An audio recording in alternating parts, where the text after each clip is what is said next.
El màxim accionista del Girona i ideòleg del Tots som Girona diu que ja n'hi ha prou, que plega perquè n'està fart que després d'haver invertit 8 milions d'euros al club no rebi altra cosa que crítiques, menyspreu i pals a les rodes en un projecte de futbol que ha volgut créixer en altres disciplines com el bàsquet.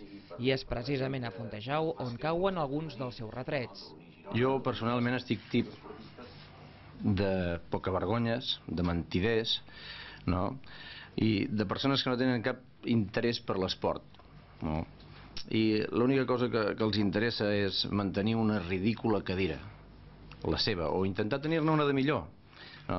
Però sobretot amb un propòsit, que paguin els altres. L'anunci de vendre's al Girona per només €1 ha aixecat molta expectació i si bé hi ha una vintena de compradors interessats, també n'hi ha de descartats.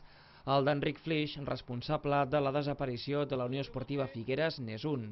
I és que per adquirir el Girona, Delgado posa condicions. No se li vendrà el club a ningú que no dongui garanties de solvència.